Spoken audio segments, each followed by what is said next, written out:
சிவமங்கலம். பழகு பழகு. குமரா, ஒரு மனிதன்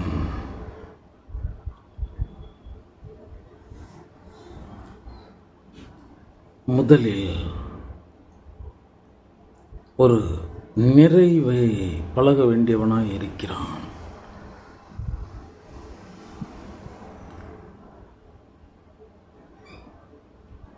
தன் நிறைவு. ஆமாம், அது பழகிற விஷயமா இருக்கு. ஏன்னா நம்ம மனதினுடைய தன்மையை புரிஞ்சுக்கணும், உடலினுடைய தன்மையை புரிஞ்சுக்கணும், உன்னுடைய கருத்தினுடைய தன்மையை புரிஞ்சுக்கணும். நல்லா ஆழ்ந்து சிந்திச்சு பார்த்தா தெரியும், மன நிறைவுங்கிறது வேற. அதற்கும் இந்த சகத்தினுடைய வளங்களுக்கும் சம்பந்தம் இல்லை. அவ்வளோதான். அது வழங்குறது, வர்றது, போகிறதுங்கிறது வேற. நீ உனக்குள்ள ஒரு நிறைவை பழகிறதுங்கிறது வேற. ஆமாம், நீ தன் இயல்பில் இருக்கிற, அவ்வளோதான். இதுவே பெருசு. குமரா, உடலில் நோய் இருக்கிறது உடலை காட்டும். உடல் ஒரு களி, வாயம் களி, காயம், இன்னும் சந்தோஷம்னாலும் காட்டும், துக்கம்னாலும் காயம்னாலும் காட்டும். அப்போ ஒரு காயம் உடலை காட்டுது, மனக்காயம் மனதை காட்டுது. காயம் இல்லைன்னா மனது உடலும் மறைந்து போயிடும், நம்மளோட நினைவு எங்கோ சென்று விடும். இதெல்லாம் இருக்காது. ஆனால் இது பாதிக்கப்பட்டிருக்கும் போது வேறு எதுவும் ஞாபகத்துக்கு வராது, இதிலேயே தான் இருக்கும். ஆமாம், இப்போ உடலில் வலி, காயம் அது இருந்தால் மருந்து போட்டு சரி பண்ணிடலாம், அல்லது அப்படியே விட்டுட்டாலும் சரி ஆயிரும், சாதாரண மனதாக இருந்தால். ஆனால் மனதுங்கிறது வேறு. இந்த மனதுங்கிறதுக்கு தான் இந்த நிறைவு எனும் மருந்துன்னு நித்தம் வழங்க வேண்டும். வழங்கிக்கிட்டே இருக்கணும். இந்த மனது தேடிக்கிட்டே இருக்கும், அளவில்லாதது. இதனுடைய சுபாவத்தை நீ புரிஞ்சிக்கவே முடியாது. ஏன்னா உனக்குள்ளே இருக்கிற பதிவு உனக்கு தெரியாது, சத்தியமாக தெரியாது. அந்த களம், அந்த சந்தர்ப்பம், அந்த சூழல், அந்த நேரத்தில் உன்னுடைய மனதினுடைய தகவமைப்பு, இந்த கருத்து, இதெல்லாம் சேர்ந்து தான் அங்கே ஒருத்தரை செய்யுது. நீயே அறியாத ஒருவனை அது செய்கிறது. ஆமாம், இப்போ இந்த நல்லவர்கள் கெட்டவர்கள் அப்படின்லாம் அந்த சகத்தில் சொல்லிகிட்டு இருக்காங்க. அதெல்லாம் கிடையாது. சந்தர்ப்பம் கிடைத்தவர்கள், வாய்ப்பு கிடைத்தவர்கள், அதை எதிர்மறையாக கையாண்டவர்கள் அப்படிலாம் இருக்காங்க. அப்படி தான் நிறைய தவறுகள் இங்கே நடந்திருக்கும். இந்த மனதிடமின்மையின் பெயரால். மனம் எப்பொழுது திடப்படும்? ஒரு நிறைவாக இருக்கும் பொழுது தான் திடப்படும். இல்லாட்டி இது களம் நம்மளை ஒரு கணத்தில் மாற்றிட்டு போயிடும். சந்தர்ப்ப சூழல், உன்னுடைய எதிர்கால தேவை, இதெல்லாம் சேர்ந்து மாற்றிட்டு போயிடும். ஆனால் அந்த ஒன்றின் பெயரால் தான் இந்த உலகம் காணும் முனை. ஒரு வெள்ளைத்தாளில் ஒரு ஓரமாய் கரும்புள்ளி. என்ன தெரிகிறது? கரும்புள்ளி தெரிகிறது என்கிறான். மொத்த பரப்பளவையும் மறந்து விட்டான். அப்படி தான் இந்த உலகம். அது அவ்விதத்தில் தான் நோக்கம். தெரிந்து கொள்ள வேண்டும். ஆமாம், இதில் ஒரு மகத்தான உண்மை இருக்குன்னு சொல்கிறேன். இங்கே உபதேசிக்கிறதுக்கு ஒன்று இல்லை குமரா, அதெல்லாம் ஏமாற்று வேலை. இந்த தத்துவ குப்பைகள் தோன்றிக்கொண்டே இருக்கும். படிச்சுக்கிட்டே இருக்கலாம், கேட்டுக்கிட்டே இருக்கலாம். அந்தந்த காலத்துக்கு தகுந்த மாதிரி அது பாட்டுக்கு போய்கிட்டே இருக்கும். அந்தந்த காலம் மாற மாற அதனுடைய தீவிர போக்கு கூடுதலாகிட்டு இருக்கும். ஆமாம், தீவிர போக்கு கூடுதல் ஆகிக்கிட்டே இருக்கும். இப்போ ஏன் இந்த மன நிறைவை பழகுங்க அப்படின்னு சொல்கிறோம் அப்படின்னா, இது அளவில்லாதது, வெறும் நாற்று பொருளாக இருக்குது. அது எல்லாமே தன்னுடையதுன்ற நிலைப்பாட்டில் இருக்குது. அது ஒரு பண்ட நோக்கோடு தான் காணும். அற்று நோக்காது உற்று காணும் குமரா. ஆனால் தவங்கிறது அற்றது உற்றது அறுத்து நற்றவ நோக்கில் காணல். அப்படி ஒரு பந்தத்தோடையே பார்க்கும், விரும்பியும் வெறுத்தும், அற்றதும் உற்றதுங்கிற பெயராலேயே பார்க்கும். அப்படியே பழக்கப்பட்டது இந்த மனம். ஏன்னா நம்ம இங்கே தோன்றினவர்களாய் விளைந்தவர்களாக இருக்கும். முன்னாடி தோற்றுவித்தவர்கள் வேறு, இங்கே ஏற்கனவே இருந்த விளைச்சல் வேறு. அதை கண்டு அதனோடு வாழ பழகி கொண்டும் மனதின் தன்மையை மாற்றிக்கொண்டும். அதனால தான் அதிர்ஷ்டத்தை தேடுது, குறுக்கு வழியை தேடுது, இப்படி வந்துடாதா அப்படி வந்துடாதான்னு தேடுது. இதெல்லாம் நிஜமா? நீ என்ன பெற்று நீ நிறைவை அடைவாய்? உனக்கு சுபாவம் தெரியாதுங்கிறது தான் நிஜம். கடும் பசியில் 2 நாள் உணவில்லை, கண்ணு காது அடைச்சி நீ அந்த ஓடோடு தெரியும் பொழுது உனக்கு அது தெரியாது. அன்றைக்கி ஒன்று தெரியும் உனக்கு. ஏன்னா அங்கே மூலம் பாதிக்கப்பட்டிருக்கு, உயிர் பாதிக்கப்பட்டிருக்கு, உயிர் ஆதாரம், வாழ்வாதாரம், உயிர் அங்கே இருக்குது. முதல்ல அதை காணணும். அப்போ சகலமும் மறந்துடும். பசி வந்தால் 10 பறந்துருங்கிற மாதிரி. அப்போ உன்னுடைய உயரிய நோக்கம் அந்த அன்னமாக இருக்கும். போதும், அவ்வளோதான், கிடைச்சிருச்சு. சரி, சாலையில் சாப்பிட்றதுக்கு, ஒரு நிழலில் உட்காந்துட்டு சாப்பிட்றதுக்கு ஒரு திண்ணை கிடைச்சிச்சு அப்படின்னா அது அதுக்கு சொர்க்கமாக தெரியும், சிறப்பாக இருக்கும். அங்கே ஒரு நல்லவர் வீட்டு வாசலில் நீ அமர்ந்திருக்கிறாய், மழை பெய்கிறது, பெருமழை. அதனால் உள்ளே அமரும் பொழுது ஓடையும் மறந்துடும், திண்ணையையும் மறந்துடும். அந்த களத்தில் அது பிரஜையாக ஆக்கிரும். அது அப்படி ஒரு நிலைப்பாடு. தொடர்மழை 2-3 நாள்னா தான் கடந்த காலத்தையும் மறந்துடும். சரி, இந்த உறவின் பேரால் உன்னை அதில் ஒரு ஆளுன்னு அவங்க வைத்துக்கிட்டாங்க அப்படின்னா அதோடு உன்னுடைய மனம் நிற்காதுன்னு சொல்லு. அந்த வீட்டை உடைமையாக்க பார்க்கும், அதுக்கடுத்து அந்த தெருவை உடைமையாக்க பார்க்கும். அது வாழும் காலம் வரைக்கும் இப்படியே மன அமைச்சலின் பேரால் பயணத்திலே இருக்கும். ஒன்று வென்று கொண்டிருக்கும், முயற்சியில் இருக்கும், ஆனாலும் காயத்தோடு இருக்கும். அப்போ நம்ம பழக வேண்டியது என்னென்னா நிறைவை பழக வேண்டும். வேறு ஒன்றும் ஞான சாதனம் ஒன்று இல்லை. அறிந்தவர் அடங்கி இன்புற்றனர். நீ இன்பம் எய்தணும், ஒரு பேரின்பம் எய்தணும் அப்படின்னா நீ நிறைவு அடைந்தே ஆக வேண்டும். இது காலத்தின் கட்டாயம். அந்த வீட்டுக்கு ஒரே ஒரு வாசல் தான் இருக்குது. அந்த வாசல் நிறைவின் பெயரால், பெரும் தன் நிறைவின் பெயரால் அமைகிறது. முதல் பாடமே சொன்னான், பசியை விட்டு விலகாதே. குருநாதன் சொல்கிறான், எந்த நேரத்திலும் பசியை விட்டு விலகாதே அப்படின்னா பசித்திருக்கிற மாதிரி பார்த்துக்க. பசியையும் ருசிடா அப்படின்னா நீ முதல்ல ருசிக்க வேண்டியது உணவை இல்லை, பசியை. அதை ஒரு தவமாக ஆக்குறான். புசிக்க தராது, புசிக்காதே. புசித்ததே ரசி, ருசி. உணவு தத்துவமும் அதான், வாழ்வின் தத்துவமும் அதான். உனக்கு என்ன வைக்கப்பட்டிருக்கிறதோ அதை புசி, அதை ரசி, அதை ருசி, அதோடு நிறுத்து. இது அடங்குமா? இந்த பேய் பிடித்த மனம் அடங்கவே அடங்காது, அடங்கவே அடங்காது. ஏன் இல்லாட்டி இவ்வளோ சர்ச்சைகள், இவ்வளோ பேதங்கள்? இங்கே எல்லாமே ஒன்றுன்னு தெரியாமல் தேடிட்டு தடுமாறிக்கிட்டு வீழ்ந்து கொண்டிருக்கின்றது ஒரு மனித வர்க்கம். இதானே நிஜம். அதனால் குமரா, நிறைவை பழகுங்கள். என்ன இருந்தாலும் சரி, இல்லாது போனாலும் சரி, நீ செய்ய வேண்டிய எல்லா கடமைகளையும் செய்திரு, ஆழ்ந்து செய்திரு, அர்ப்பணித்து செய்திரு. அது தந்துச்சு தரல, வந்துச்சு வரல, அதெல்லாம் பெருசாக பார்த்துக்காத. எல்லாம் வேருக்குள் நீர் ஊற்றும் பேரிரை. அணு தொடங்கி அண்டப்பேர் அண்டம் தாண்டி இங்கு புல்லுயிரிலிருந்து எறும்பு முதல் யானை வரை எதையும் பார்த்து கொண்டிருக்கிறதா?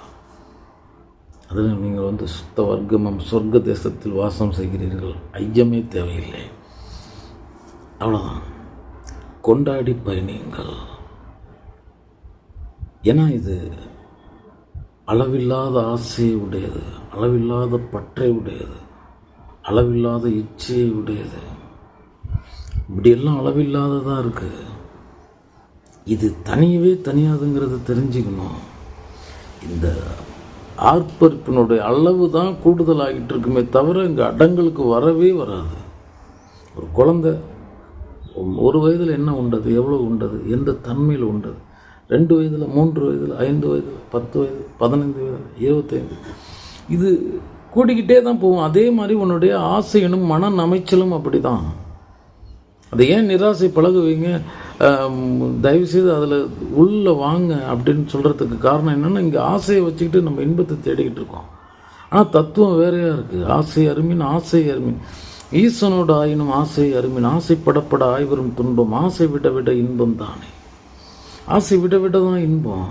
இங்கே ஆசையின் பிறலை இங்கெல்லாம் விளம்பரங்கிற பிறலை தூண்டிக்கிட்டு இருக்காங்க. எல்லாம் வெறி பிடித்து அலைந்து கொண்டு இருக்கிறது ஒரு கூட்டம். இந்த அலங்காரம், ஆடம்பரம், படாடோபம், நவ நாகரிகங்கள் எல்லாம் வெறும் கருத்தானந்தம், எல்லாம் வெறும் சித்தத்தின் பேரால், காணலின் பேரால் நீ அடையிறது எதுவும் உனக்கு உதவவே உதவாது. உன் உடல், மனம், உயிர் காக்கவே காக்காது. இதெல்லாம் விரயம் பண்ணுறதுக்காக மாயை வைத்திருக்கின்ற பொறிகளாய் இந்த அலங்காரங்கள், ஆடம்பரங்கள், படாடூபங்கள் அதெல்லாம் இருக்குது. எளிமையை விட வலிமை ஒன்று இல்லை. தன்னை வலிமையை மாயை காட்டிக்கொள்ளும், ஆனால் அது ஒன்றுமே இல்லைன்னு சொல்கிறேன். ஏன்னா அது வெறும் நாற்றமாக இருக்கிறது. எளிமை பழகுங்கள், தன் நிறைவை பழகுங்கள். என்ன இருந்தாலும் சரி, இல்லாது போனாலும் சரி, அதுதான் கடமைச்சு பலனை எதிர்பாராது அப்படின்னு சொல்கிறதுக்கு காரணம் என்னென்னா, இப்போ நான் கடமையை செய்கிறேன், எனக்கு கிட்ட வேண்டியது கிட்டி இருக்கணும், இந்த உலகம் தந்துருக்கணும், தரல சரி அப்படிங்கிறதுக்காக எனக்குள்ளே இருக்கிற அந்த ஆற்றலை அன்றாட நான் செய்கிற அந்த உழைப்பை நிறுத்திடக்கூடாது. ஆமாம், இங்கே இந்த மனிதர்களிடத்தில் நம்ம வேலை செய்யலை. இவங்க எல்லாருமே கூலியாள் தான், ஒரே ஒரு முதலாளி தான். அந்த முதலாளிக்கிட்ட நம்ம வேலை செய்கிறோம். அவன் நியமித்திருக்கிற ஆள் தான் இந்த முதலாளி, அவ்வளோதான். இதற்கு வேற ஒன்றும் நம்ம கொடுக்கறதில்ல. ஆனால் அவனிடத்தில் தான் பணிபுரிகிறேன். என் தேவன் என்னை கண்டு கொண்டிருக்கிறான். அதற்குன்னு அங்கு தனியாக கண்காணிக்கும் கண் ஒன்று வைத்திருக்கிறான். அவ்வளோதான். என்னுடைய ஒவ்வொரு அசைவையும் அவன் கண்டு கொண்டிருக்கிறான். என் மனதின் தன் இருப்பையும் அவன் கண்டு கொண்டிருக்கிறான். இது சத்தியம். இப்போ நம்ம இந்த மனிதர்களுடைய கூலிக்காக நம்ம வேலை செய்ய வேண்டியதில்லை. அங்கே மேலான ஒருவன் இருக்கிறான். அதெல்லாம் அவன் வேறன்னு சொல்கிறான். அவனை மட்டுமே உங்கள் எஜமானன் ஆக்குங்க.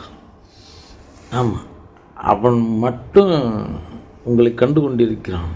நீங்கள் அவனை மட்டும் கண்டு கொண்டிருங்கள். என்ன காரணம் அப்படின்னா, இதெல்லாமே போயிடும். மலலையா ஒரு பிண்டமாக வந்தோம், சித்த சுத்த சிசுவாய். ஆமாம், அப்படியே விடாது விடலை புகுந்தது பருவம், அங்கே அந்தரங்கம், அது இது இப்படியே வந்தது. மொத்தமும் அந்த மனதை சந்தைக்கடை ஆக்கிடுச்சு. இந்த உடல், இந்த உணர்வாதிகள், பொறிகள், புலனாதிகள், இந்திரியாதிகளில் ஆழ்ந்து அதன் பெயரால் இந்த பசி, தாக, சுக, துக்கம் இருக்கும் அப்படின்னு தன்னுடைய உடல் தேவைகளை பிரதானப்படுத்தி அது தான் வாழ்நாள் வரைக்கும் கிட்டினா போதும் அப்படின்னு வெறும் சரீரத்திற்காக, வெறும் அந்த மாயைக்காக வாழ்ந்துட்டு நிஜமான அகானந்தத்தை தொலைத்து விடுகிறோம். என் செல்வங்களே, என்ன இருந்தாலும் போற்றுங்கள், என்ன இருந்தாலும் ஏற்றுக்கொள்ளுங்கள். சத்தியமாக சொல்கிறேன், இந்த மன அமைச்சல் ஆசையின் பெறலை நீங்கள் திணவு நோயின்னு சொல்லுவாங்க. இந்த திணவு நோய் சொரிய இன்பமாக இருக்கிற மாதிரி இருக்கும், ஆனால் மேலும் மேலும் ரணமாகிக்கிட்டே இருக்கும். அதே மாதிரி தான் நம்மளோட ஆசைப்பட்டுருக்கோம். அந்த நேரம் நமக்கு அப்படி ஒரு ஆவேசமாக, அப்படி ஆசைப்பட்டு அப்படியே தீவிரமாக நம்ம எல்லாத்தையும் மறந்துட்டு இருக்கிற மாதிரி இருக்கும். ஆனால் ஒவ்வொரு முறையும் அது உன்னுடைய நோயை, மன நோயை பெருசாக்கிக்கிட்டே இருக்கும். ஒரு நாள் அந்த காயமே அந்த உடலை, மன உடலை கொல்லும். ஆம் செல்வம், இது ஒரு அற்புத வாழ்வு.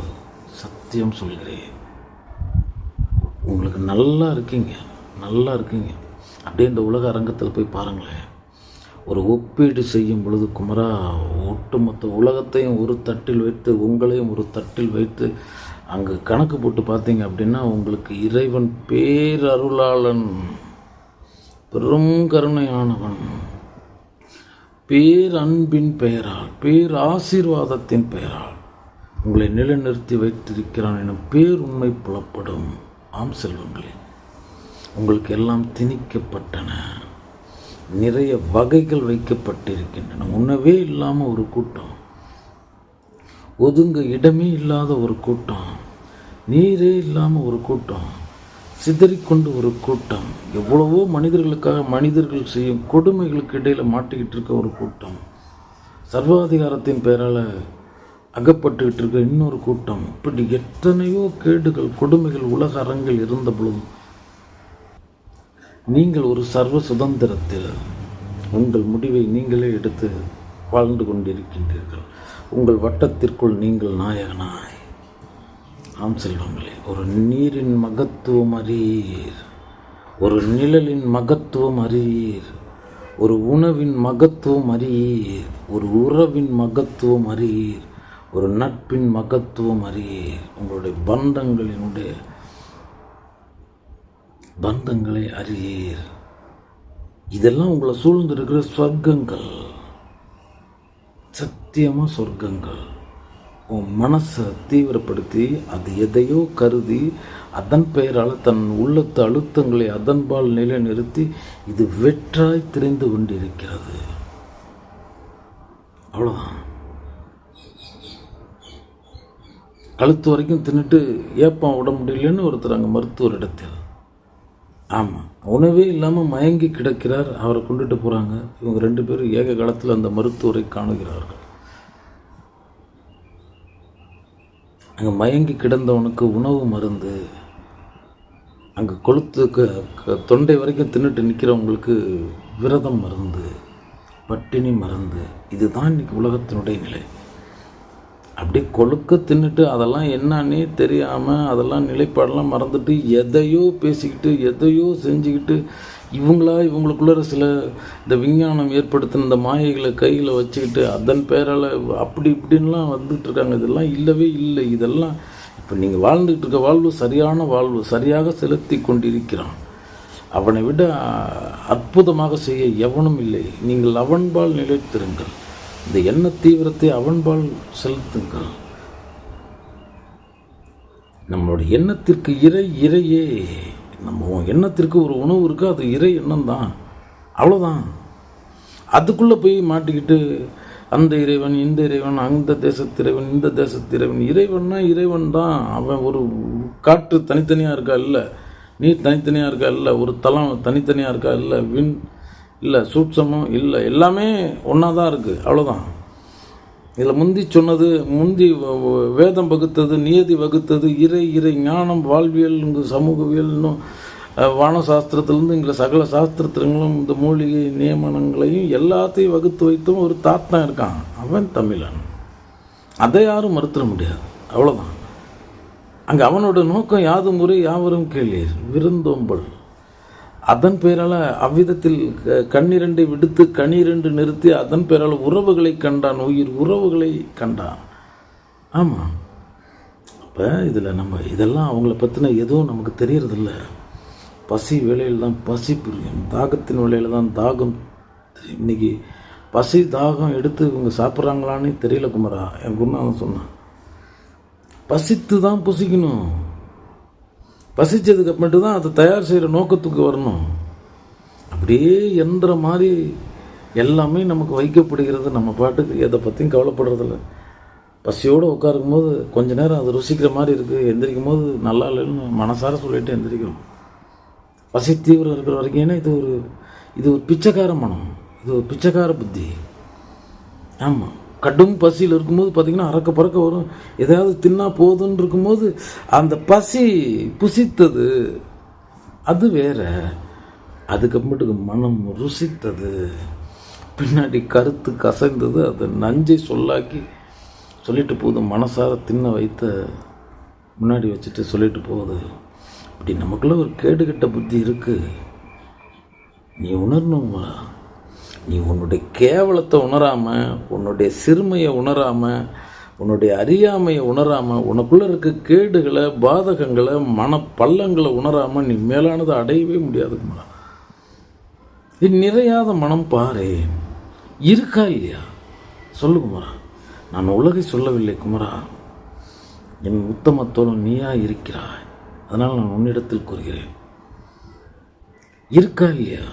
இதனுடைய தன் இயல்புன்னு ஒன்று இருக்குல்ல. ஆமாம், இருக்கு தான் செய்யுது. அப்போ நான் அதை நிறைவை பழகணும்ல. பரவாயில்ல, சிறப்பு. இன்றைக்கு ஏன்னா நீங்கள் புற அருள்களை, இந்த மண்ணின் வளங்கள்களை பார்த்துக்கிட்டு இருக்கீங்க. இதெல்லாம் தூய்க்கிறதுக்கு ஒன்று வேணும். அதுக்கு பேர் உயிர் பொருள், உயிர்ப்பு. அதுதான் மூல வளங்கள். அந்த உயிர்ப்பு தான் உயிரை உயிர்ப்பிக்கிறது. உயிர் உள்ளத்தை, உள்ளம், உணர்வுகளை, சகலத்தையும், பொறிப்புலனாதிகள் மொத்தத்தையும் உயிர்ப்பிக்கிறது. இதெல்லாம் விளைந்தது விருட்சமாக இருக்கட்டும், அங்கே பெருசாக இருக்கட்டும், விதை மண்ணுக்கு கீழே கிடக்குது. உயிர் முதல் பொருள், அதுதான் மூல வளங்கள். அந்த வளங்களை போதும், அது முதல்ல உசுறு இருக்கு. இது சத்தியம், இது சத்தியம். அதே மாதிரி அந்த தேகம் இருக்குது, இது சத்தியம். எதுவும் பெருசாக ஒன்றும் தொந்தரவு இல்லை உடல் மனதில். நான் தொந்தரவுன்னு நினச்சிக்கிட்டு இருக்கிறது பூரா இந்த பாலா போன புத்தி பண்ணுற வேலை, இது ஆசையோடு கண்ட கருத்து கண்ட வேலை. இந்த குப்பையை தூக்கி குப்பையில் போடுங்க, இது அடங்கவே அடங்காது. கட்டை செருப்பில் அடித்து நாளது அடி தள்ளி நிறுத்து குமரா அப்படின்னு என் குருநாதன் சொல்லுவான். இது என்ன தெரியும் குமரா, பாட்டுக்கு நோண்டி விட்டுட்டு போயிடும், கொளுத்தி போட்டு போயிடும், பாட்டுக்கு சொரிஞ்சு விட்டுட்டு போயிடும். ஆனால் அது வேறு குமரா. தீ பொறிதான் வனத்தை அழித்து விடும், ஆசை பொறிதான் மனதை வேரோடு அழித்து விடும். அதை மட்டும் நிறுத்தினா பரவாயில்ல, அதனோட சம்பந்தப்பட்ட அனைவரையும் நேரடியாக மறைமுகமாகவும் இன்றும் நாளையோ துன்பப்படுத்திக்கிட்டே தான் இருக்கும். இதை தெரிஞ்சுக்கணும், விடுதலை உணர்வு அடையணும். யாரும் கண்டும் காணாமல் வாழ்வை தவிர நீ வேற எதை விரும்பினாலும் துன்பம் துய்ப்பாய் குமரா, கணம் கணம் விலை கொடுத்தாக வேண்டும். ஆம் குமரா, என் சத்குரு கூறினான். அவனுக்கு அவனோட சத்குரு கூறியிருக்கான். ஆமாம், நீ எவ்வளவு சாதாரணமானவனாக இந்த சமூகத்தில் ஒரு சாதாரண மிக மிக சாதாரணமான, யாரும் தன்னை கண்டுகொள்ள ஆள் இல்லை, கேட்பதற்கு ஆள் இல்லை அப்படின்னு எல்லாரும் அவங்கவுங்க வேலையை பார்த்துட்டு போகிற மாதிரி அந்த சர்வ சுதந்திர வாழ்வில் இருக்க அந்த கதாபாத்திரத்தை விட வேறு எந்த வர்ணனைகளையும் சாயங்களையும் பூசிவிடாதே. நீ நிம்மதி இழப்பாய், மன அழுத்தம் அடைவாய், உறக்கம் தொலைப்பாய், இரக்கம் தொலைப்பாய், அரக்கம் புகும். சத்தியம் சொல்கிறேன். ஒரு தொலைவு வெறுங்காலில் நான் நடந்து சந்தோஷமாக போயிட்டு வர்றேன். இது வேறு, என்னோட முடிஞ்சது. அடுத்தது ஒரு வாகனம், மிதிவண்டி, சிறப்பு. அதுக்கடுத்தது அதை விட ஒரு பெரிய வாகனம், சிறப்பு. அதுக்கடுத்தது மிகப்பெரிய வாகனம், பேருந்தை செல்கிறது. ஆமாம், இவ்வளோதான். சாதாரணமாக நடந்து போயிட்டு வந்தேன், மிதிவண்டியில் போயிட்டு வந்தேன், அப்புறம் வாகனத்தில் போயிட்டு வந்தேன், பெரு வாகனத்தில் போயிட்டு வந்தேன். இதுக்கு ஆகிறதுன்னு ஒன்று இருக்குல்ல, அதை காக்கிறதுன்னு ஒன்று இருக்குல்ல. நீ காக்கிறது போயிட்டு நீ ஒரு வாகனம் வைத்திருக்குமோ அதை காக்கிறதுக்கு சில யுக்திகள் செய்ய வேண்டி வரும். அது பெருசாக இருக்கும்போது அது சார்ந்த எண்ணமும் பெருசாக இருக்கும். நீ உன்னை தொலைச்சிருவ, உன்னை மறந்துடுவ. மிதிவண்டிக்கு அது இருக்கான்னு பார்ப்ப, அதற்கு இது இருக்கான்னு பார்ப்ப, இதெல்லாம் பார்த்துக்கிட்டே இருப்ப. இதெல்லாம் வெறும் வாகனத்தை விட்டுட்டு அங்கே வாகனம் ஓட்டியை விட்டுருவோம், உடலை விட்டுருவேன். தள்ளி வை அனைத்தையும். உடல் தான் அது, மனம் அங்கே இருக்குது. நீ வாழ வேண்டிய வாழ்வு அங்கே இருக்குது. இங்கே தொலைச்சிட்டு வெறும் கனவுகளின் பெறலை. உங்களை விட உலகத்தில் ஒன்று உயர்ந்தது இல்லை என் செல்வங்கள். இந்த அண்ட பேரண்டம், கோடி கோடி கோள்கள், இதெல்லாம் இயற்கை பேர் இயக்கம் எதுவும் பெரிதில்லை. ஒரு மனிதன் தன் சரீரத்தினோட நல்ல சித்தத்தோட மனதோட இயங்கிறதுங்கிறது அதை விட ஒரு பெரிய இறை சாட்சி இல்லை, இறை ஆட்சி இல்லை. மற்றதெல்லாம் தூசு தான் சொல்லு. அவ்வளோ பெருசு இந்த தேகம், விலை மதிப்பற்ற தேகம், விலையே கிடையாது. பெரும் செல்வந்தர்கள் உயர் வகை மருத்துவமனையில் அந்த கணத்தை நீட்டிப்பதற்காக அவர்கள் செலவு செய்யும் தொகையை போய் கேளுங்கள் என் செல்வங்கள். அற்புதமாக கொடுத்துருக்காங்க, எதுவும் இல்லை. கழுத பசித்திருந்தாலும் 3 நாள் கிடக்குது செவனே. அது பாட்டுக்கு வானா வருது, போனா போகுது. இப்படி ஒரு உண்மையான தோழன்ற உடலை நீங்கள் நாசம் செய்கிறீர்கள். அதுக்குள்ளே இருக்கிற அந்த உள்ளத்தை, அதை அடைகின்ற ஆனந்தத்தை நாசம் செய்கிறீர்கள். நிராசையினால் மட்டும்தான் என் செல்வங்களை நீங்கள் அந்த ஆனந்தத்தை, இன்பத்தை அடைய முடியும். ஆசையும் இருக்குது, எது இருக்குன்னா ஏற்றுக்கொள்ளவே மாட்டான். உடைமை பொருளையும் உரிமையற்ற நோக்கு காண்குமராங்க. உடைமை பொருள் இது என்னது தான், உரிமையோடு நோக்காத அப்படிங்கிறான். எதடா சொல்கிறானோ உடம்பை சொல்கிறான் அவன். உடம்பு உடமைடா, அதை உரிமை உணர்வோடு நோக்காதடா, அது 2ஆம் பட்சம் நினச்சிக்கு. இன்றைக்கி பழகு, இன்றைக்கி இதை நீ பழகுனா நாளைக்கு மாபெரும் விருட்சமாக வந்து நிற்கும் குமரா. அது ஆசைப்படுது, கண்டதெல்லாம் காணுது, எதையோ கேட்குது, எதையோ செய்யுதுங்கிற பெயரால் நீ அதற்கு நீ சில விட்டுட்ட அப்படின்னா அது இந்த வேலையை மறந்துட்டு அந்த வேலை வெறும் எண்ணத்தில் கற்பனை கோயிலை விண்ணில் கட்டிவிடும். காணல் நீர் போல் ஒன்றுமே இல்லாமல் போயிடும். உனக்கு வாழ்ந்த வாழ்வினுடைய அர்த்தமே தெரியாமல் போயிடும் குமரா. வாழ்வுக்கு அர்த்தம் தெரியுதா இல்லையா, தெரியணுமா இல்லையா? இந்த கண நேரத்தை நான் இப்போ என்னை எதுக்கு படைச்சாங்க? சும்மா அப்படியே ஒரு சந்தை கடையாக வெறும் இறை வேண்டி நம்ம இறைக்கான போராட்டம், என்னுடைய நிலைக்கான போராட்டம், அந்தஸ்துக்கான போராட்டம், உறவுகளுக்கான வாழ்க்கை, இந்த எதிர் வீட்டுக்காரனுக்கான வாழ்க்கை, அண்டை வீட்டுக்காரன வாழ்க்கை, என் உறவுகளுக்கு மத்தியில் ஒரு வாழ்க்கை, இந்த வாழ்வாக வாழ வந்திருக்கேன். நம்மனா நாடகம் நடத்தவா வந்திருக்கோம், படம் காட்டுறதுக்காக வந்திருக்கோம். வாழ வந்திருக்கிறோம். வாழ்ந்தால் தான் வாழ்ந்து வைக்க முடியும். இப்போ தான் பசியும் ருசிக்கும். சும்மா நம்ம வெறும் அப்படியே மேம்புல் மேய்ஞ்சிட்டு இந்த உலகத்தில் ஒரு வாழ்வு வாழ்ந்துக்கிட்டு இருந்தால் என்ன வாழ்வு என் செல்வங்களே? ஆழ்ந்து சிந்தித்து பாருங்கள். விட்டு விட போகிறது உயிர். மறுகணம் மர்மம், மரணமாகவும் இருக்கலாம், எதிர்காலம் புதிர்காலமாகவும் இருக்கலாம், புதைக்கும் காலமாகவும் இருக்கலாம். அடுத்த கணம் காத்து வைத்திருக்கும் அற்புதங்களும் அபாயங்களும் கோடி கோடி. இதெல்லாம் ஒன்றுமே பண்ண முடியாது. இதெல்லாம் நடக்கிறதெல்லாம் நடந்தே தீரும். என்னால் அதை சரி பண்ணவே முடியாது. நான் என்னை சரி பண்ணுறதுக்கு வந்திருக்கேன். என் சித்தத்தின் பேரால், என் கருத்தின் பேரால் நான் எனக்குள் இருக்க வந்திருக்கிறேன். அவ்வளோதான். இல்லை ஒன்றும் ஆசை இல்லை. ஆசை இல்லைனாவே அடுத்தவனுக்கு பிரச்சனை இல்லை. ஆசையோடு இருக்கவன் தானே அளவற்றதை சேர்க்குறான். ஒரு மாபெரும் செல்வந்தன் அப்படின்றது உருவாகிறது தான் உங்கள் கண்ணுக்கு தெரியும். அங்கே 1000 பேர் அதற்காக அவன் தன் தகுதி இழந்திருப்பான். இந்த விளைச்சல் இங்கே அடித்து அடி அங்கே வேலை செஞ்சுருக்கும். எங்கே நடந்திருக்குன்னு தெரியாது. ஆனால் ஒரு செல்வந்தன் செய்யப்படும் பொழுது இங்கே 1000 ஏழைகள் செய்யப்படுகிறார்கள். பெரும் செல்வந்தன் செய்யப்படும் பொழுது இங்கு ஆயிரக்கணக்கான வீடு இல்லாதவர்களும் உணவு இல்லாதவர்களும் எப்படியோ செய்யப்படுகிறார்கள். இது இங்கே வந்து சமன் செஞ்சுருக்கணும். இந்த உலகம் இறங்கி இங்கே வந்திருக்கணும். வரல. ஆசை. ஒரு ஓட்ட பந்தயத்திலேயே வாழ்ந்துக்கிட்டு இருக்கிறது. நான் வாழ்கிறதா இல்லை. இந்த கன நேரத்தை அன்பு இன்ப ஆனந்த நிலை, ஒரு விடுதலையோடு அங்கே ஒரு சருகை போல ஒரு வாழ்வு. யாரையும் நானும் காணவில்லை, என்னையும் யாரும் காண வேண்டாம். வராதீர்கள் இங்கே, தள்ளினேன். எனக்குள் நிறைந்திருக்க வந்திருக்கின்றேன். தன் நிறைவின் பெயரால் நிலை நிற்க வந்திருக்கிறேன். சென்று விடுங்கள். நீ சுமைதான் எனக்கு. என் தனிமையை விட இனிமை இல்லை இந்த உலகில். சத்தியம் சொல்கிறேன். அதானே நிஜம். நிறைவை பழகு குமரா. நீ உனக்குள்ளேயே ஒதுங்கியே இரு. நீ இந்த சகத்திடம் இருந்து என்ன பெற்றாலும் சாபமே பாபமே எனக்கா. உன்னுடைய மனதை என்ன அழுத்தத்தை விரயம் செய்ய வந்திருக்கிறாய். மறந்து விடாதே குமரா கூறினான் சத்குரு. அதனால் குமரா, நீ நிறைவை பழகு, தன் நிறைவை பழகு. போதும். ஒன்றுமே இல்லை. உடல் நல்லா இருக்கு, வலிக்கல, காயம் இல்லை, மனதிலையும் இல்லை. மனதில் செஞ்சுக்கிட்டது நான் எதிர்காலத்தை பற்றினது. அவ்வளோதான். எனக்கு இந்த நேரம் சாப்பிட்றதுக்கு ஒரு 2 கை உணவு போதும். என் வாழ்நாளைக்கு எவ்வளோ உணவு தேவைன்னு நான் கவலைப்பட்டேன்னா என்னுடைய மூடன் யாரும் இல்லை. படிகளுக்கும் பரமன் ஒருவன் இருக்கிறான். அவன் பசியை பொறுக்க மாட்டான்.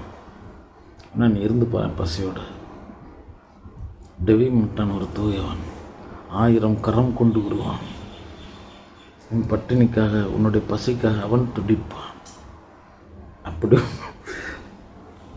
அப்படி ஒருத்தர் இருக்கான்.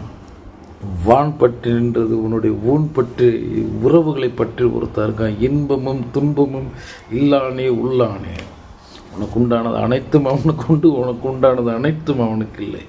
அதன் பேரால் ஒரு தூயவன் இருக்கான். உங்களுடைய என்ன அழுத்தத்தை தயவு செய்து அவன் பால் வையுங்கள். தவம் ஏமாற்று வேலை, கடவுள் ஏமாற்று வேலை, பக்தி ஏமாற்று வேலை, எல்லாமே ஏமாற்று வேலை. இதெல்லாம் கருவிகளாக சடங்குகளாக வைக்கப்பட்டிருக்கும் சடங்கு நிலையங்கள். உன் நிலையம் உனக்குள்ளர இருக்கு, உனக்குள்ளர இருக்கு. உயிர் உணர்வாக இருக்கு, உயிர் பொருளாக உள்ளத்து நல்ல சிந்தனையாக இருக்கு. உனக்குள்ளர இரு. உனக்குள்ளர நீ அந்த ஒன்றை உணர்ந்து விட்டால் வேறு எங்கேயும் தேட மாட்டார். இப்போ வேறு எங்கே அது இல்லையானா இல்லை. அது உனக்கு அது உயிரென வைக்கப்பட்டு விட்டது, தனி வாசலென வைக்கப்பட்டு விட்டது. அங்கு சென்று நெல். தெளிந்தார்க்கு சீவன் சிவலிங்கம். இறையை தேடும் பொழுது முடிவாக உன்னுடைய புத்தி தெளிந்து அங்கே முடிவான நிலையை காணும் பொழுது உன்னுடைய ஆத்மலிங்கத்தை காணுகிறாய். பெருந்துரை பெருவேந்தனை காணுகிறாய். ஒன்றுமே இல்லை. நிஜம். சுத்த அன்பின் பேரால், சுத்த இன்பத்தின் பேரால், சுத்த ஆனந்தத்தின் பேரால், சுத்த நேசத்தின் பேரால் வக்ர உக்ர விரோத துரோக பழி பாவ இழிவு காம கல்மசங்கள்லாம் இல்லாமல் ஒரு மழலையை போல அது ஒரு மாலை வேலை, ஒரு இனிய தென்றல். அங்கு அம்புலி ஆகாசத்தில் ஒரு உடன் தென்றல், அன்னையினுடைய உடல் சூட்டில் அந்த குழந்தை வயிறு நிறைய பால் குடித்து வயிறு நிரம்பி இப்படி ஒரு ஆனந்த நிலையில் இருக்கும்ல, அவ்வளோதான் சொல்கிறேன். அப்படியே அந்த காட்சியை நீங்கள் உருவகப்படுத்தி பாருங்கள். ஏன்னா அன்னை அணைத்திருக்கிறாள், முடிஞ்சிருச்சு. என் வாழும் சொர்க்கம் அங்கு அணைத்திருக்க என் அன்னையின் பிடியில் நான். அப்படியே மாலை வேலை அந்த சீதோஷ நிலைகளை சிந்தித்து பாருங்கள். இதுதான் உன் புத்தி, இதுதான் உன்னுடைய தன்மை. இப்படி தான் அந்த களத்தில் உன்னை வைத்தான். அங்கே உன்னுடைய ஆன்மா உறங்கிக்கிட்டு இருந்தது. தக்க தசமதி தாயுடு தான்படும் துக்க சாகர துயரிடை பிழைத்தும். தக்க தசமதி தாயுடு தான்படும் துக்க சாகரம். கதவு திறக்கும் பொழுதே உனக்கு கொடுத்துட்டான். இனி இந்த துன்பத்தை நீ அடையவே முடியாதான்னு கடைசியான துன்பத்தை பிறப்பின் பேரால் அந்த மழலைக்கு அறிவுறுத்துகிறான். அது பால்யத்தில் இருந்ததால் அதுக்கு எண்ணத்தில் இல்லை. அழுதது, வலித்தது, கதறினது, முடிந்தது, அடுத்தது தயாராகிருச்சு. அந்த மனநிலை அங்கே வைக்கிறான். வழி போனால் போயிடும். அங்கே குரோதம் கிடையாது, இந்த விரோதம் கிடையாது, அப்படி இதெல்லாம் எதுவும் கிடையாது. அதோட முடிஞ்சிருச்சு. அப்புறமேட்டுக்கு இந்த மொத்த களமுமே ஆனந்த களம் தான். வாழும் வரைக்கும் நீ இந்த ஆனந்தத்தை உன்னால் அன்பு இன்ப ஆனந்தத்தை தக்க வச்சுக்க முடியுன்றதுன்னு பேரால் தான் சித்த சுத்த சிசுவாக வச்சான். அதுக்கப்புறமேட்டுக்கு இங்கே சிருஷ்டி வேற வச்சது. உன்னை 2 அழைத்து வந்தது, நீ 2 அழைத்து வான்னு சொல்லிட்டு இது அந்த பணியை வைக்குது. அந்த பணியை சாதாரணமாக வைக்க முடியாது. அதில் காமங்கிற அதி தீவிர நிலையை காட்டினது. இன்னும் காமங்கிறதுக்கு என்னன்னே பொருள் புரியாமல் தேடிக்கிட்டு இருக்குது உலகு. அதெல்லாம் ஒன்றும் கிடையாது. நீங்கள் அங்கு அடைகின்ற சுகங்கிறது ஏமாற்று வேலை. கணம் மனம் மாயும் சுத்த ரகசியம். கணம் மனம் மாய்கின்ற வேலை. அது ஏதோலாம் இல்லை, அங்கே சதானந்தத்தில் நிலை நின்றிருக்கிறான் ஒருவன். ஆமாம், அதை முழுசாக மனம் மறைச்சிருக்கு. மனமற்று போகும் பொழுது எப்படி திரை அகலும் பொழுது அந்த காட்சி புலப்படுகிறதோ அதே நேரத்தில் அந்த திரை அகன்று அதற்கு அப்புறமேட்டுக்கு மூடி விடுகிறது. அதுபோல் ஏன்னா நீ தேகத்திலிருந்து இரவல் தான் பெற்றாய், அது வேற. ஆமாம், இதன் பெயரால் இந்த எண்ணம் கொண்டு குரோதம் கொண்டு விரோதம் கொண்டு இந்த சகத்தினுடைய தீய அந்த நிலைப்பாடுகளை கொண்டு தான் அவர்கள் அதன் பெயரால் எதையோ உருவகப்படுத்தி கொண்டார்கள். அது ஒன்றும் கிடையாது. சதானந்தன்னு ஒன்று இருக்குது. தேவையே அற்ற நிலை, வேண்டாத நிலை. எனக்குள்ள நான் ஒரு நீர்த்த நிலையில் நிலை நின்று இருக்கிறது. அப்படியே அமைதியாக அடங்கி போதும். எதுக்கு சொன்னாங்க? போதும் என்ற மனமே பொன் செய்யும் மருந்து. போதும் பொன் செய்யும் மருந்தான். போதுன்னா அவ்வளோதான். மனதை பொன்னாக்கி விடுவாய், உன் தேகத்தை பொன்னாக்கி விடுவாய். நானே தங்கம், எனக்கேன் தங்கம், என் மனமே தங்கம், மண்ணில் எனக்கேன் தங்கம் அப்படின்ற மாதிரி போயிடும். சும்மா சொல்கிறதுக்கு வேணால் சரியாக இருக்குங்கய்யா. நடைமுறை உலகன்றது அந்த சந்தை கடைக்கானவன் இல்லை நான், அந்த சந்தை கடைக்கு ஆனவன் இல்லை நான். அவ்வளோதான். என்னில் நான் தனித்து தான் இருக்கிறேன். நீங்களும் உங்களுக்குள் தனித்திருங்கள்.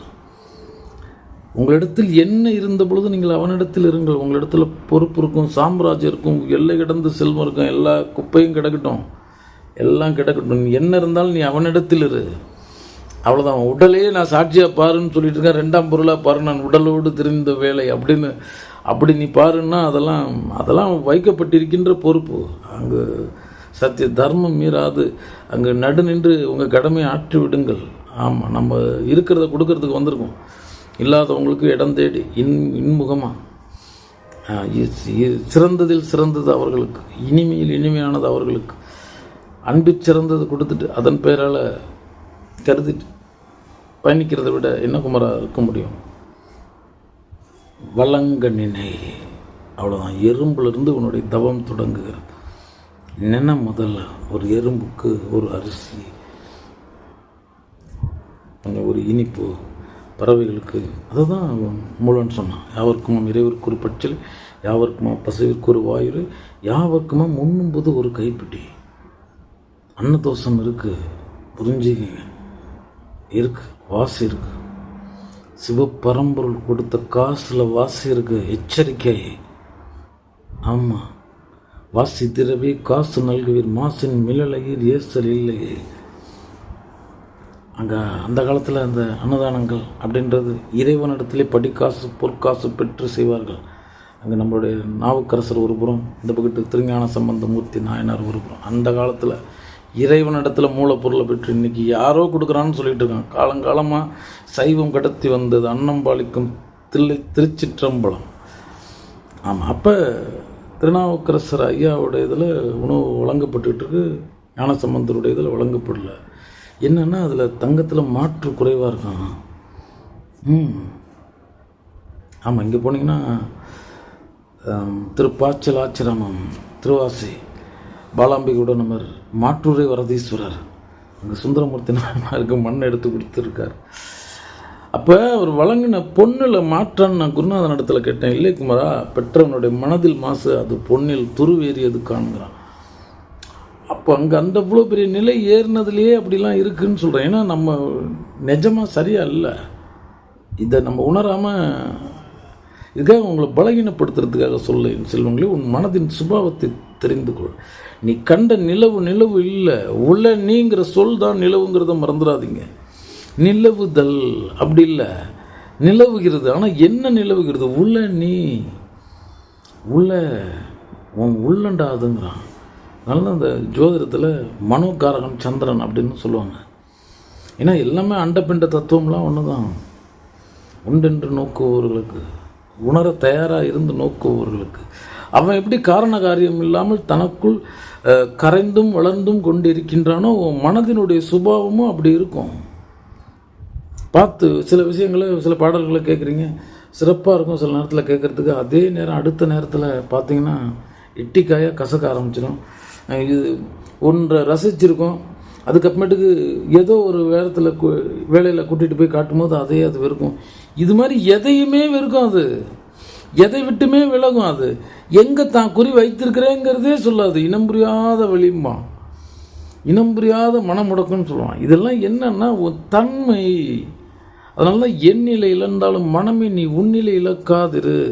இந்த உலகம் என்ன வேணாலும் நிலை கொடுத்துருக்கோம். ராஜா வேஷம் போடும், பூஜா தூக்குற வேஷம் போடும், அதுக்கப்புறமேட்டுக்கு பார்வையாளனாக கொண்டுட்டு போகும், அதுக்கப்புறமேட்டுக்கு அந்த அரங்குக்குள்ளேயே விடாது, வெளியே விட்டுருக்கும், அந்த ஊருக்குள்ளாரே விட்டுருக்காது, வெளியே விட்டுருக்கும். இதெல்லாம் ஒரே ஆளுக்கு அடுத்தடுத்து நடக்கும். இந்த நிலைகள் என்ன மாற்றப்பட்டாலும் அந்த நிலைகளில் பொருந்தாதீர்கள். என்ன வழங்கப்பட்டதோ அந்த கதாபாத்திரத்தை சிறப்பாக செஞ்சுட்டு அதற்குள்ள ஒரு நிறைவடைஞ்சிட்டு 100% தன் நிறைவின் பெயரால் நீ வழங்க மட்டும்தான் வந்திருக்கிறாய். தெரிஞ்சு உன்னுடைய உண்ணும் உணவில் சரி பகுதியிலிருந்து உன் தவன் தொடங்க கடவுது குமரா.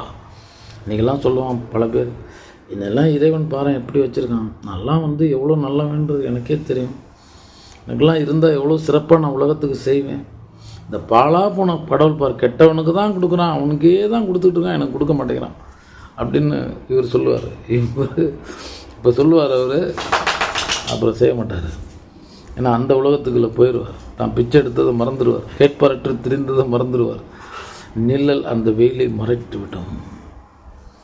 இன்றைக்கி பெரும்பகுதி பெரிய நிலைகளை அடைந்து அங்கே அந்த பயணத்தில் இருக்கிறவங்க எல்லாமே அந்த காலத்தில் அவ்வாறு நினைத்து இறைவன் ஏமாந்தது தான் சொல்கிறேன். இறைவன் கொஞ்சம் ஏமாந்துட்டான், ஒருவேளை உண்மையாக செய்திருவானோ அப்படின்னு வழங்கினதுக்கு அப்புறமேட்டுக்கு அவன் அங்கே குதிரை ஓட்டத்துக்குள்ளே தயாராகிறாரு. திரும்பியே பார்க்க மாட்டார், தன்னையே பார்க்க மாட்டார், தான் சார்ந்து இருக்கிறது எப்படி பார்ப்பார். அவர் தான் அந்த ஓட்டப்பந்தயத்துக்கு, அந்த முதல்ங்கிற பந்தயத்துக்கு தயாராகிட்டார். முதல் ஒன்று இல்லை, முதல் உன்னிடத்தில் இருக்கிறது. அதனால் தனியை கற்றுக்கொள்ளுங்கள். தனிபூ இவ்வளோதான். அதுதான் புனித. தனிபூ எய்தாதவன் புனிதம் அடைய போவதே இல்லை. மனநிதம், அவன்தான் மனிதன். நீங்கே இருக்கணும், எதுவும் அசைச்சு பார்த்துடக்கூடாது. உன்னை விட பெரிய அதிசயம் உலகில் ஒன்றில்லை, உன்னை விட பெரிய ஆச்சரியம் ஒன்று இந்த உலகில் இல்லை, உயிர் வாழ்கிறத விட ஒரு பெரிய இறை ஆதாரம் ஒன்று இல்லை அப்படின்னு இனிமையாக சித்தத்தை இறைக்காக்கி எண்ணத்தில் இனிமையாய் விட்டிருங்கள். பெரும் தன் நிறைவுடையோர்களே, தன் நிறைவை பழகாமல் விட்டுறாதீங்க. அப்புறம் பின்னாடி நீ என்ன பெரிய அண்டமே உனக்கு தந்திருந்தாலும் இந்த மனம் தேடிக்கிட்டு தான் இருக்கும். அதனால் இக்கணமே நிறைவை பழகுங்கள், தன் நிறைவை பழகுங்கள். சிவமங்கலம்.